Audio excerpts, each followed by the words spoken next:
everyone, it's Bailey at Planet Bale. Today I'm going to be something a little different for you. It's not a normal plan with me. Today I'm going to be making a chore list and just showing you how you can make your lists in your planner more fun to look at, more, prettier.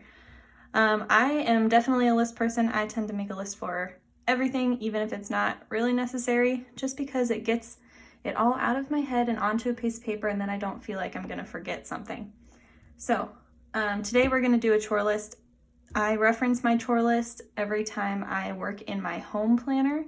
My home planner, that's where I plan chores and house projects. It's where I plan for meals and I plan my exercise.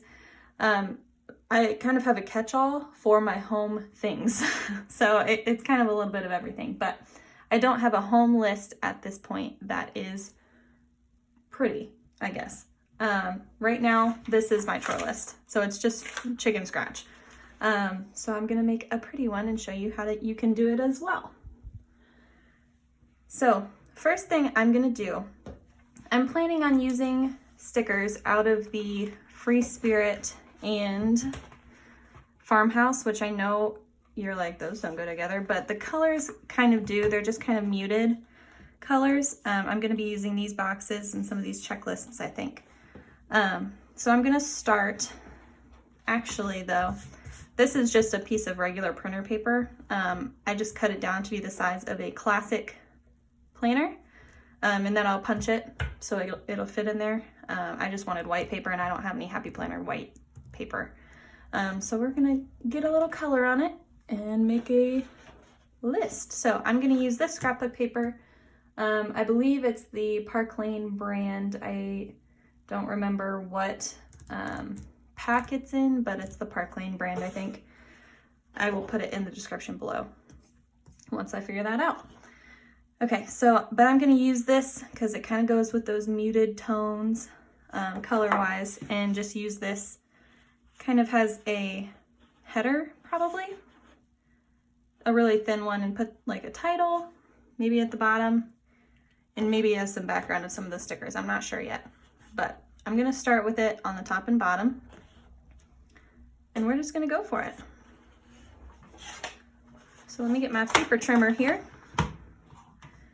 and I'm going to measure based on this paper where I need to cut.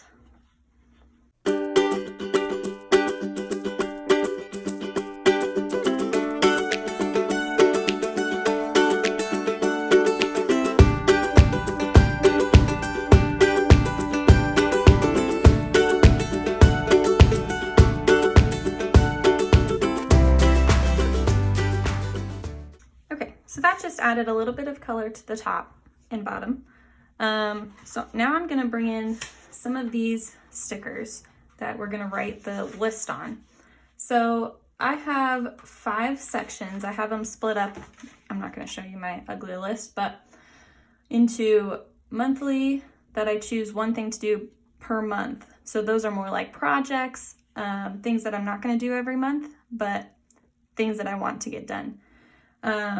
Weekly, where I choose one per week. So this is stuff that I don't necessarily have to do every week, but it's a smaller project that can be done in a week. And then a weekly must do these things every week, monthly must do these things every week, and a daily must do these things every day. So these checklists that I want to use are, they have this extra like header piece, which is fine, but I need more than one of these to finish one of my lists. So I'm going to just cut off that header piece and just put them all next to each other, and I'll probably use 4, and that should be enough to add, because I don't think I'll have any that, require more than that as needed. So my only thing is they're white, and I don't really want to put white sticker on a white background because that's just kind of boring. So it's possible I might try to put it on more of that scrapbook paper and just take that down the middle. Let me just see how that would look.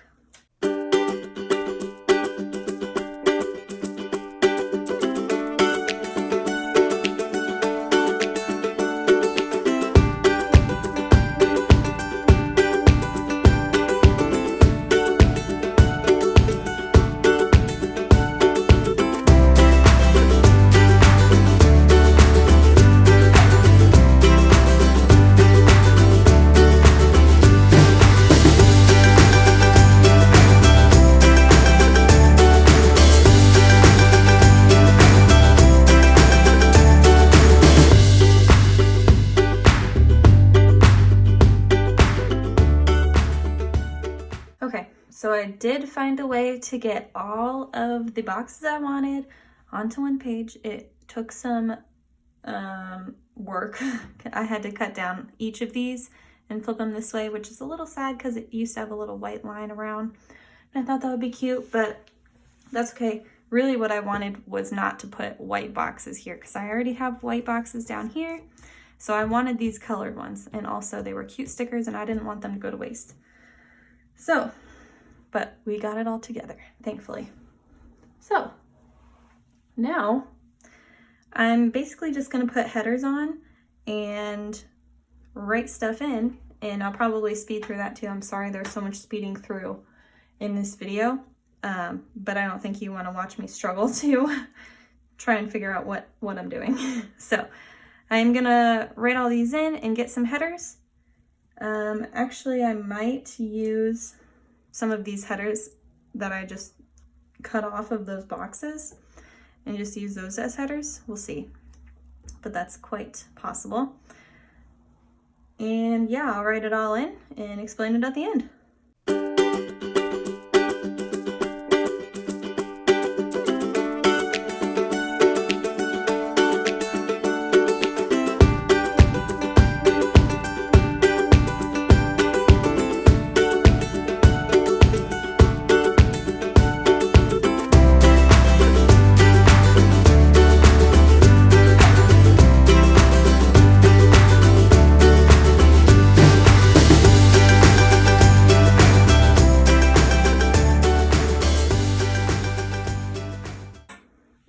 Everyone, so here is my finished chores list. I did just add some black letters. This came from the Happy Memory Keeping, not that one. Happy Memory Keeping Dates and Holidays book. Just these letters in the back here. I just took them out and put chores at the top for a nice title. And then just wrote in everything. So let me explain how this works for me.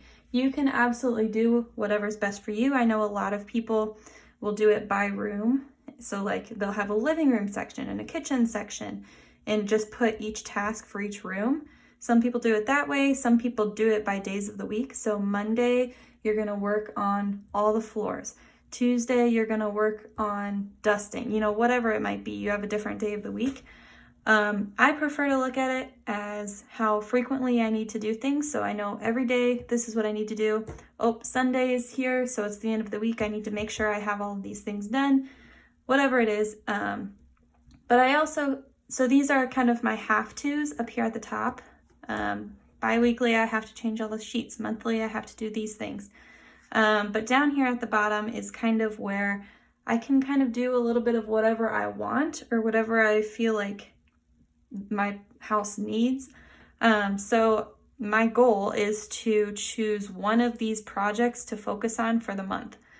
So these are generally bigger projects like home improvement projects or bigger organizational projects that are going to take more than a day. And then just focus on making sure that thing gets done for the month. And then I have the same thing, but this one's per week. So these are things that don't necessarily have to happen every week because otherwise it'd be up here. They might be projects, but you know, like giving my dog a bath. I don't give him a bath every week. But it's a smaller thing, a smaller task that I can do in a week. But I only choose one per week so I can focus on it and make sure it gets done. Otherwise, it just gets put off. So that's how I like to lay it out. There are so many different ways that you can lay out your chore list. However works best for you, whether you like to do it by day or whatever. This is what works best for me. And I love that there's some extra space that I can add as needed. So yeah. That's what I got for you. So thank you guys for watching. Let me know if this was helpful for you. If so, go ahead and like and subscribe so you can see all of my other videos. And thank you guys so much for watching. I'll see you in my next one. Bye.